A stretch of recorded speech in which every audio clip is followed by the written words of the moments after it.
All right, in this video, we are going to be putting together a motor. So, right now, I'm getting it all degreased. So I got some foamy engine degreaser on the head and the block, letting that soak up, and I'm gonna spray it down with some brake clean. Then tomorrow I'm gonna pressure wash everything, and then we are going to hone the cylinders, and then we're gonna put the ARP head studs in. Oh no, first we're gonna put the crank in, then we're gonna pop the pistons and rods in and spray some brake clean.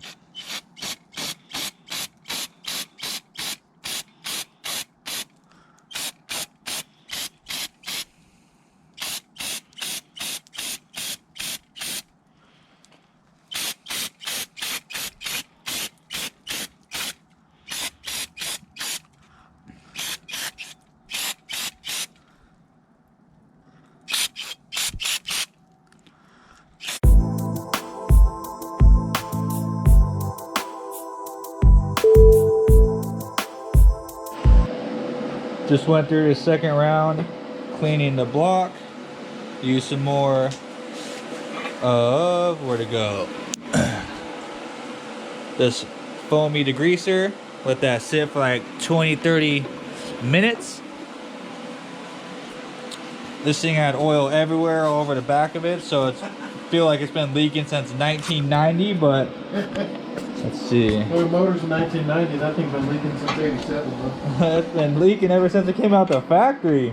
Like it's been leaking since before it was even built. So, sprayed it down with brake clean after, and I think that's is about as clean as she's gonna get. So now we're getting ready to hone the cylinders, and then before I do that, I'm gonna take it through a pressure washer, make sure I got all that nasty stuff out of it. Then we're gonna hone the rings, hone the cylinders, and then install the crank and gap the rings, and then do all the bottom end stuff while we're waiting to do the head. And we're just gonna do valve seals on the head. So okay, changed my mind. First we're gonna hone the cylinders, and then tomorrow we're gonna wash it all out, because that makes sense, right? So yeah, I already did one cylinder, so let's see if I can get a good look. Probably not with the GoPro, but anyway, these cylinders are really washed down, so we're running the hone through to help clean them up. And the GoPro sucks at picking up quality, but that's what we're doing. There you go, buddy. You can just hold it over the cylinder.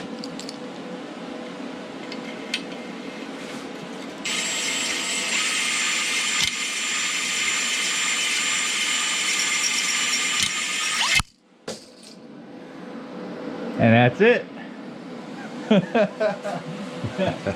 Oh, good deal. Let me see it. Just like that.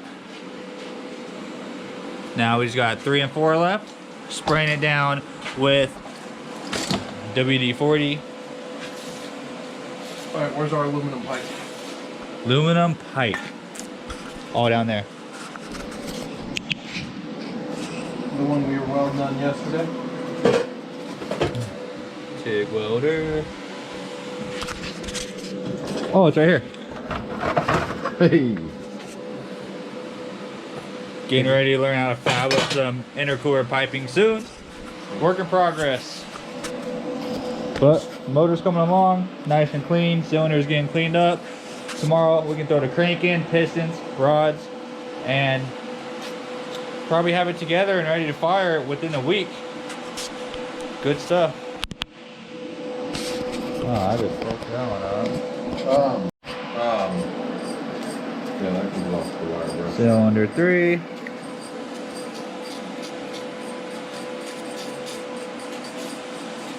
Four.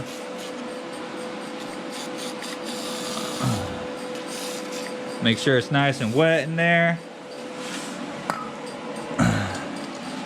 Even go around, spray the hone again, just to be safe.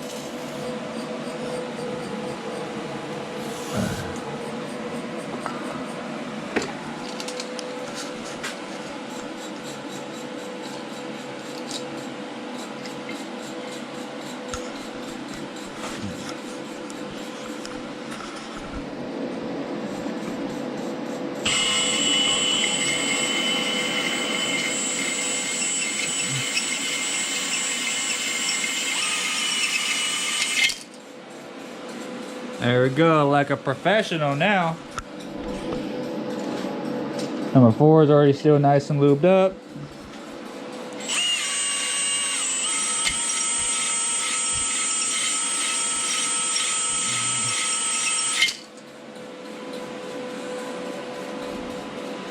It's looking pretty good. Okay. Ended up going over the hone a few more times. There was like a little black line around the top of the cylinder, right where the piston goes all the way up. So I got that all cleared up on all of the cylinders. It was mainly just 1 and 3 that I just had to go over more and then just smooth it back in. But yep, this motor's gonna rip for sure. All right, we are getting ready to drop in the crank. Got it back from the machine shop. Got a nice fresh polish. Got ARP rod bolts installed into the rods. Got them reshaped to fit the crank perfectly for standard bearings. We're gonna gap the rings accordingly for boost with this piston ring filer. Going off the good old Helms book. We got some factory specs right here. We're gonna open them up a little bit more for boost. Not too much, but we're also not gonna stick with the factory spec. We know a lot of people run factory piston ring end gaps on a lot of stock motors for 10 pounds or more, 12, 13, 14, sometimes even 15 pounds. But just to be safe, we're gonna open up just a little bit more. We'll let you guys know what we figure out, what we go on our ring gap. But this crank turned out really nice, really happy. We're gonna throw that in first, get the bearings spec'd out for the mains, and then we're gonna start doing our piston ring gap. Motor's coming out nice, cylinders are nice and clean, top of the block is clean. So still got to do the head over there somewhere, but we're gonna try and do all the bottom end tonight. Maybe even try and get the head slapped on, depending on how all the valve seals go and how late it gets. So yeah, let's party.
Alright, we just got the crank spec'd out.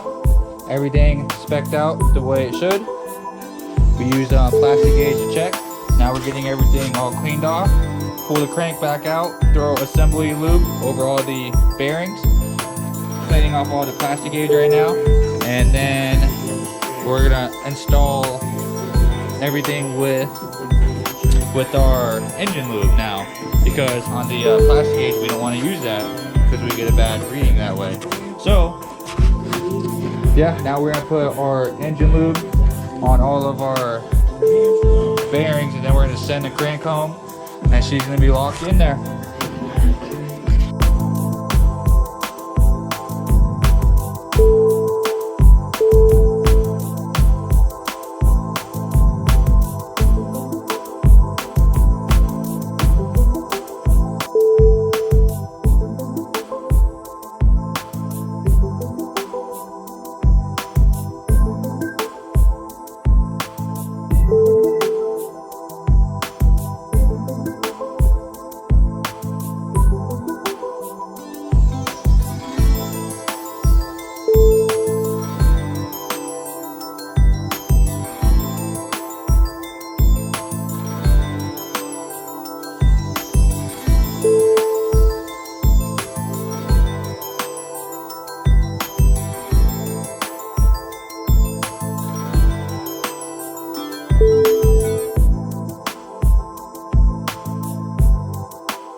Crank is installed. Time to gap the piston rings.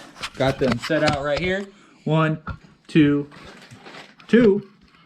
All right, so first, second, oil rings. So we're gonna clear some room, put a little table, and we're gonna put cylinder 1, 2, 3, 4. And that's where we're gonna send these home to. 1, 2, 3, 4. So our first set of rings will just be lined up in a row. 1, 2, oil ring. 1, 2, oil ring. Same with 3 and 4.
All right, just got done gapping the last second ring.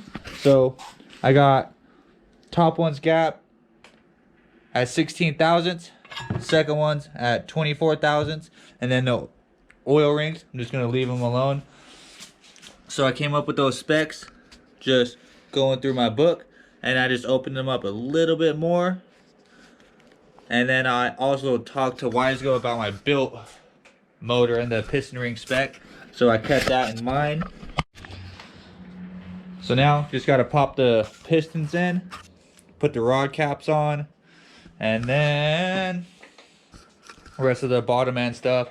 And then I got to move over to the head, do the valve seals on these, both the intake and exhaust side, just to be safe. Want to make sure that it's a fresh motor, fresh as can be, especially since we're doing all this work to it. I might as well make sure that she's going to be minty, ready to make some boost. So I'm gonna put assembly lube on the pistons, and then put the rings on, and then put more lube around the rings, and then put lube around the cylinders, and yeah, that's about it. All right, running into a little issue. I was reading my book and it said put assembly lube around the grooves, which I usually never do, and I put just, well, I guess I'm using cheap assembly lube too, this cheap O'Reilly's kind, and there's just too much assembly lube in there, and I ended up breaking my number 2 ring when I was trying to compress it. So now I'm cleaning off the tops of the pistons and just spraying WD-40 around them, and now I have to find a new number 2 ring and gap it. But it's not a big deal. I guess it's just a learning experience for me, and I wanted to let some other people know that this assembly lube in the grooves, you know, the book says to do it, but it's just issues for me. I would rather spray some, like, maybe get some better quality assembly lube. That might do the trick. Or I'm just going to spray WD-40 around them, and then honestly, I've never had an issue installing rings. I've never broke a ring in all the motors I've done. And this is my first time ever breaking a ring, and it sucks because now I'm trying to find a ring locally somewhere, but the parts store want me to buy the pistons and all that stuff again, and I'm not trying to spend another 90 to 120 bucks. So hopefully I can find another ring somewhere locally and not have to buy a whole new set, because that'd be kind of lame, really lame.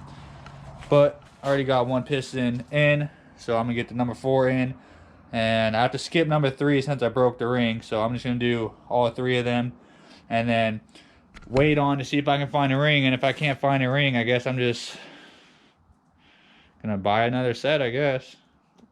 That was a $90 mistake. Oh well, it's a learning experience, I guess. You gotta pay to play, pay to learn, more like it.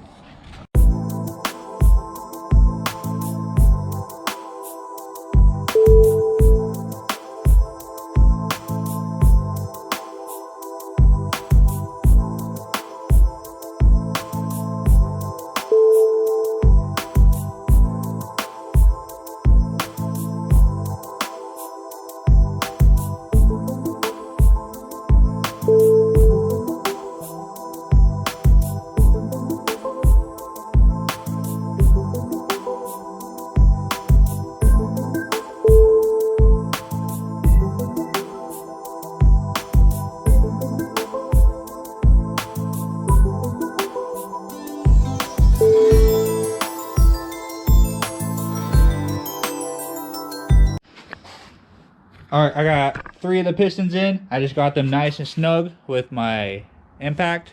I didn't go hard or nothing. I just got the gaps all nice and closed so I can grab my torque wrench and torque them all down. But I'm still waiting on a ring, so I'm gonna try and hit the Honda dealership tomorrow and see if I can just get 1 ring off them. But since that's kind of putting a hold on the whole build, I'm just gonna figure this would be a good time to go over everything else we got for the car. New oil pump from Evergreen, ARP head studs, timing belt tensioner, New water pump.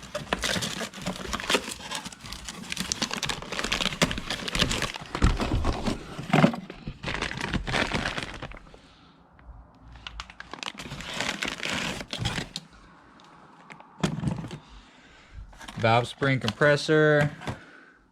Some RTV. All new gaskets.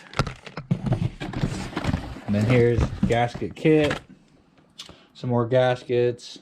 Timing belt, fresh timing belt. Yep, it's all going on this motor. Brand new, fresh swap.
Just replaced the rear main seal. Just popped it out with a flathead and a hammer.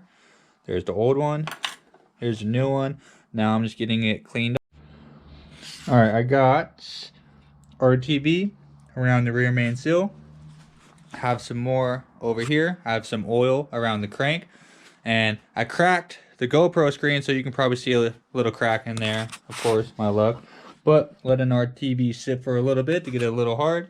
Then I'm gonna pop it on right in through there. Should be able to fit. Probably should have checked it before, but yep.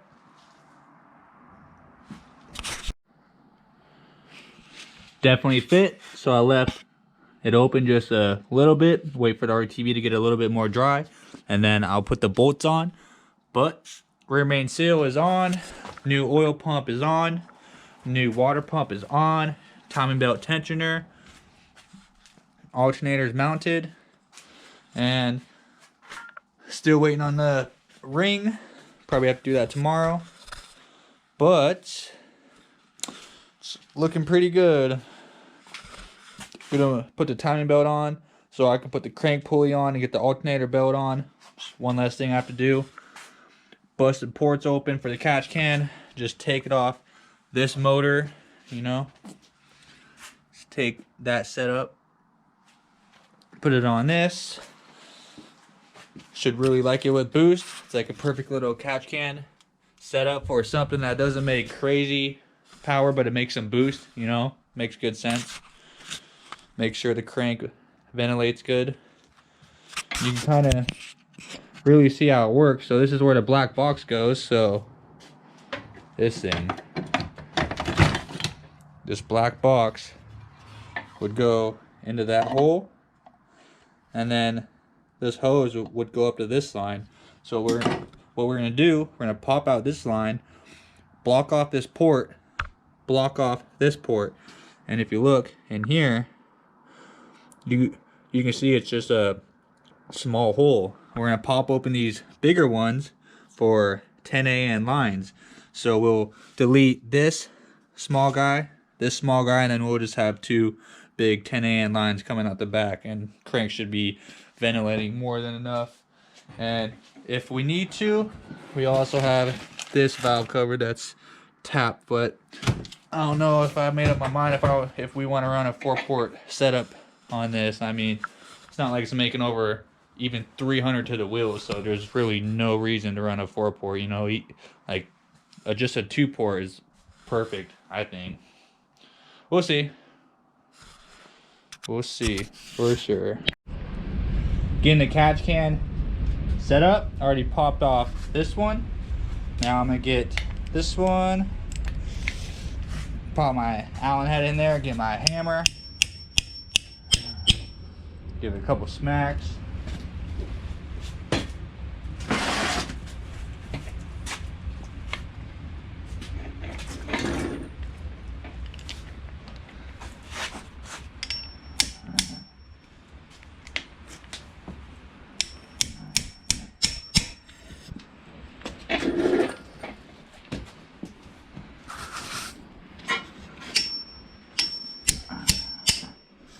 There it goes.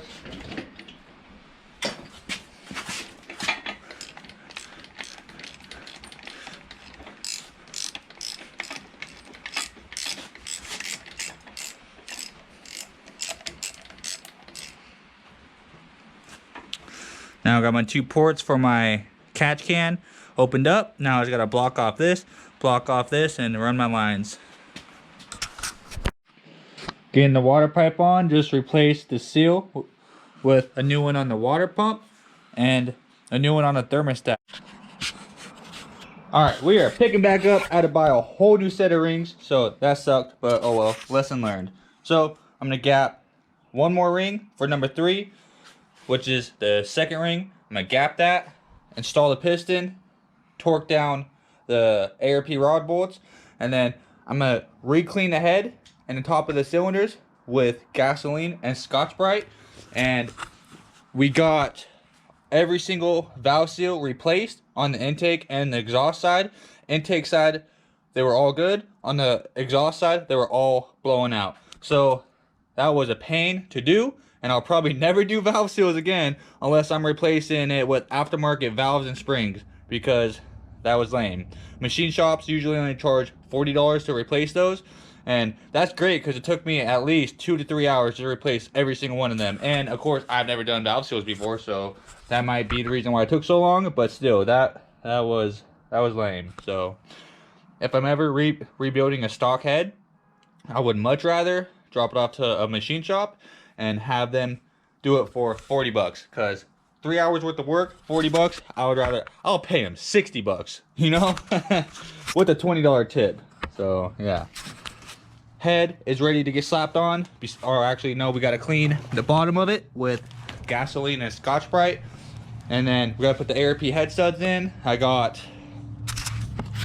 everything ready to go on the back. I'm gonna have to pull a couple of things off of this motor to just do the finishing touches. I have to pull off all the catch can stuff for back here, and then I gotta find a bolt to block off this, or you know, I could run a hose and a bolt, but that's kind of ghetto, and I don't like doing stuff like that. So I'll probably pull the bolt off of the back of this one, which is right there. I don't know if the GoPro's gonna pick that up, but thread that in right there with some thread tape, and then catch can stuff will be done.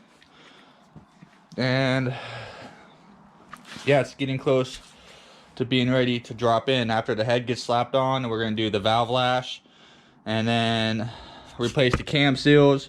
Then after that, the full rebuild is done. So yeah, she's getting close. Getting the ARPs put on now.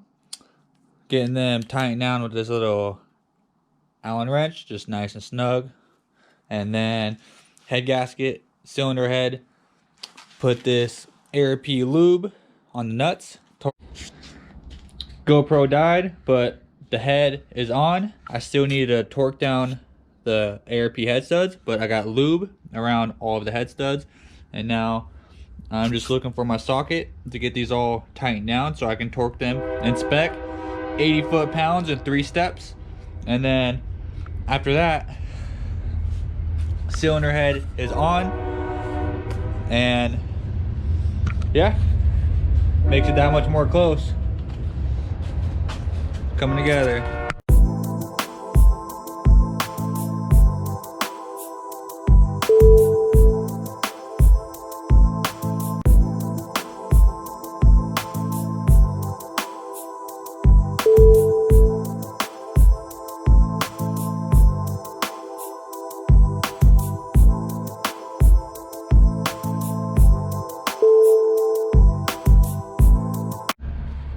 getting the catch can set up. So I got these two little things going to the back of my block with a 10AN fitting. So screw these in. Come on. Anyway, those are gonna go in right there, and I'm gonna block off this hole right here.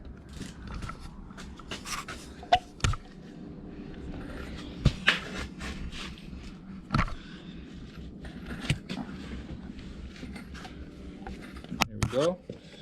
Got that blocked off, and then I'm gonna get my two fittings that go in there, and then I'm gonna block off this.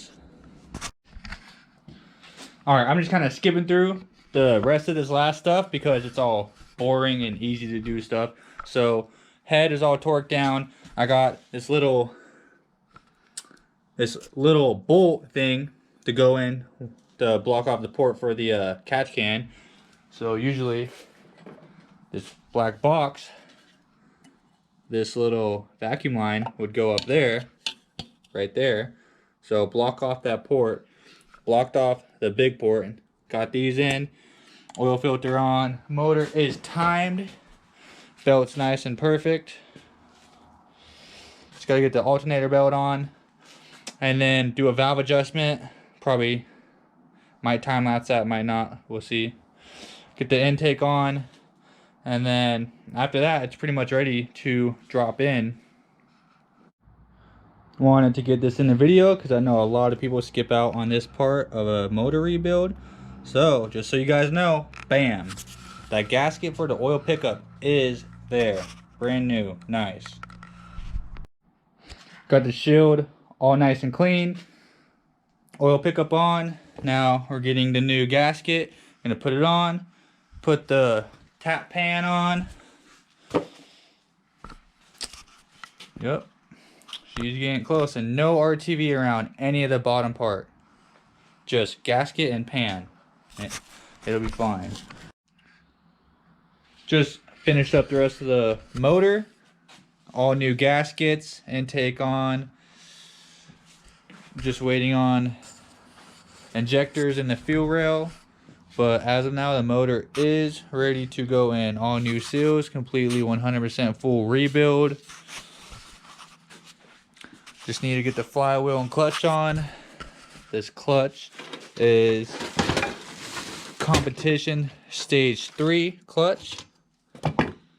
And I had this on a 450-ish wheel horsepower street car on some 195s, so it just like spun a lot, but it did good, and it still got a lot of life left on it. Definitely got warm a bit, but that's no problem. It's got life. Pressure plate looks good. Competition stage 3.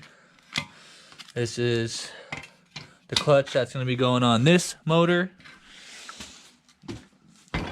So flywheel and clutch, that's pretty much, and the mount. It's going to be mated with an LS transmission. And yeah. Alright, getting the motor to get ready to put on the ground so we can bolt up the transmission, flywheel, and the clutch. Just pressure washed the bay, sprayed it down with a bunch of degreaser all over the car, and got it as best as I could with one can and a little pressure washer, but it's definitely better than it was before. Got the stock mounts back on. First had 1320 mounts, so I'm putting stock mounts back in it. And yeah, got the oil feed ran, and then oil pressure gauge is gonna go right here, and then catch can stuff are gonna go on before we put the motor in. But yeah, it's definitely pretty easy putting on all this stuff now, and then it just using a hoist and putting it in there instead of trying to put on all this extra stuff and like the catch can and stuff like that while it's in the car and you have to get under it and stuff. So yep, motor's gonna be going in today, and then hopefully we'll start tuning tonight. Still waiting on injectors right now. Got almost everything finished up. oil feed is ran, got the catch can lines ran, so this is gonna sit on the back of the firewall just like this. There's already a little bracket made for it to sit on. And yeah, I'm gonna clean the transmission a bit, and the casing is cracked right here, so this is another reason why the car is only gonna be 2,500 bucks, because I know that's a pretty big issue, even though it's still gonna be good with 2 bolts, but that could put wear on the transmission, so that's another reason why it's cheap. But yeah, she's close. Motor's all mounted in. Got our buddy right here. Plugging in some sensors. Then we're gonna do the shift linkage. And then it's time to start mocking up all the turbo shit. Might even throw on the Speed Factory 4-bar map sensor just to get it tuned on like 15 pounds. So just in case whoever buys the car wants to fucking turn it up, it'd be tuned all the way up to 15 pounds. So thinking about it, not for sure yet. We'll see. Okay, we're getting the turbo mocked up. Got the intercooler getting ready to get mounted to the front bumper. Piping's going around. Oh, that's good to go. Getting the manifold mocked up. Not mocked up, we're actually getting it set up. Getting the turbo ready to go on. Then we'll get the oil feed set up. Probably going through the timing cover unless we can find another way to do it. Not timing cover, timing belt. So right through here. Getting the wastegate all set up. It got this big spring currently in the wastegate, and then it has these 2 other springs. So I want to see what that big one is. I'm guessing maybe around 7-8 pounds. We'll see where that is. Maybe even 10 pounds. Who knows? But my desired goal for this car right now, since I'm not trying to buy an expensive 4-bar map sensor, I'm just gonna try and get it to around 11 pounds. I might throw on my 4-bar map sensor off my other car just to tune it up to 15 pounds. So if the customer wants to turn the car up later on down the road, they can. But we're gonna run this spring for now and see what spring this is, and then if we have to add in another spring, we'll throw in this small guy with this big one. We do have a boost controller. We got this thing we're gonna try and make work, and then yeah, everything's ready to go. Gonna start getting the tune uploaded now. Got the battery charger hooked up just to make sure it's got enough juice, so when we're cranking the motor, it'll keep cranking to get all the oil around everywhere. We're gonna start it, warm it up, bleed the system. Once the system is fully bled and the car is fully warm, then we're gonna kill the car, drain the oil, change the oil filter, and put a new batch of oil in there. And as long as everything sounds good, we're gonna go start the tune.